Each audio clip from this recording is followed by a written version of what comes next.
கிறிஸ்துவுக்கு அன்பானவர்களே, ஆண்டவருடைய நல்ல பெயரிலே உங்களை வாழ்த்தி ஆசீர்வதிக்கிறேன். தேவன் இந்த புதிய நாளை நன்மைகளை கொடுத்து காத்துக் கொள்வாராக. தியானத்திற்காக ஒரு வசனத்தை வைக்கிறேன். அது எபிரேயருக்கு எழுதின கடிதம் 13ஆம் அதிகாரம் 2வது வசனம். அந்நியரை உபசரிக்க மறவாதிருங்கள், அதனாலே சிலர் அறியாமல் தேவ தூதரையும் உபசரித்தது உண்டு. கரிசனை. என் ஆண்டவர் கரிசனையை உடையவராக இந்த உலகத்துல வந்தார். உங்களையும் என்னை மீட்கும்படியாக தன்னையே கொடுத்தார்.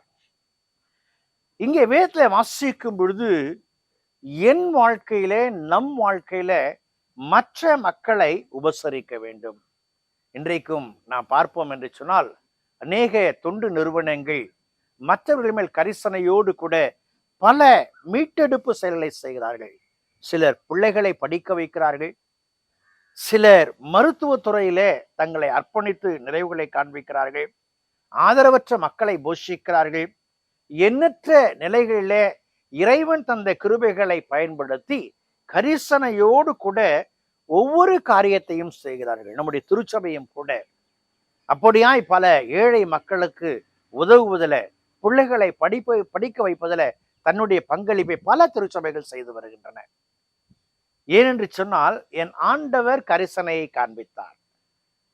என் ஆண்டவர் காண்பித்த கரிசனையை நானும் மற்றவர்களுக்கு காண்பிக்கிறவனாய் காணப்பட வேண்டும். நான் வெகுவாக ரசிக்கிற ஒரு பகுதி உண்டு. ஆபிரகாம் முதிர் வயதான பொழுது தன்னுடைய மகன் ஈசாக்குக்கு பெண் கொள்ளும்படியாய் தன்னுடைய வேலைக்காரனை அவன் அனுப்புகிறான். இந்த வேலைக்காரன் போகும் பொழுது ஒரு துறவண்டையிலே நின்று அவன் சொல்லுகிறான், ஒரு மன்றாட்டை எடுக்கிறான். என்ன, நான் தாகத்துக்கு தாய் என்று சொல்லும் பொழுது என் தாகத்தை தணிக்கும்படியாய் தண்ணீரை தருகிற பெண்ணே என் எஜமானுடைய குமாரனுக்கு ஏற்றவர் என்று சொல்லுகிறான். ஒரு வித்தியாசமான ஒரு ஜெபம். அவன் அங்கே சென்ற பொழுது அங்கே ரெபேக்காள் வருகிறாள்.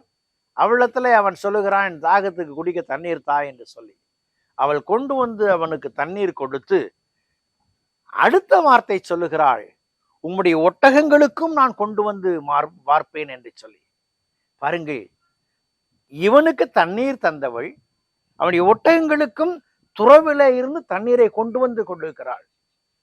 அவளுடைய அன்பின் உபசரிப்பு, அவளுடைய கரிசனை அங்கே என் எஜமானுடைய குமாரனுக்கு ஏற்றவள் இவள் என்று சொல்லுகிறதை நிர்ணயிக்கிறதை நாம் பார்க்கிறோம். கரிசனை இல்லாதபடிக்கு வாழ்கிற வாழ்க்கை உயிரோடே செத்த வாழ்க்கை. என் ஆண்டவருடைய தரிசனத்தால் பிடிக்கப்பட்டேன் என்று சொன்னால் இப்படிப்பட்ட கரிசனை தேவை. ஆண்டவரிடத்துல ஒரு வாலிபன் வந்து பேசும் பொழுது அவனுக்கு பிறன் யார் என்பதை அவர் சுட்டி காண்பிக்கிறார். வழியிலே போன அத்துணை மக்கள் மத்தியில மற்றவன் மேல் கரிசனையை காண்பித்து தன் ஸ்தானத்தை விட்டு, கழுதையை விட்டு கீழே இறங்கி ஒரு குற்றுயிராய் கிடந்தனை பராமரித்தவன் என்று சொல்லுகிறார். இதே கரிசனையை ஆண்டவர் நம்மிடத்துல காண்பித்திருக்கிறார், நாம் காண்பிக்கும்படியாக வலியுறுத்துகிறார். அன்புக்குரிய விசுவாசிகளே, என்னிடத்துல நம்மிடத்துல கரிசனை இருக்கிறதா? காண்பிக்க ஆயத்தமா இருக்கிறோமா? காண்பிப்போம். இறைவனுடைய நாமம் இதிலே மகிமைப்படும். ஜெபம் செய்வோம். பரிசுத்தமும் கிருபையும் நிறைந்த எங்கள் அன்பின் ஆண்டவரே, இந்த நேரத்திற்காய் நாங்கள் நன்றி செலுத்துகிறோம். அன்பின் ஆண்டவரே, தேவையோடு இருக்கிற எத்தனையோ மக்கள் உண்டு. நாங்கள் அவர்களை சந்திப்பதும் உண்டு.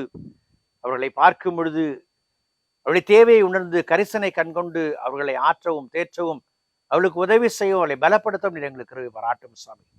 இந்த நாளின் தியானத்தை ஏற்றுக்கொண்டிருக்கிற அத்தனை மக்களுக்கும் கரிசனையின் கண்களை நீர் தாமே திறந்து மற்ற மக்களுக்கு பிரயோஜனமாயிருக்க நீர் கிருபை பாராட்டும். ஆசீர்வதி. இயேசுவில் ஜெபிக்கிறோம், ஜெபக்குள் பிதாவே. ஆமென்.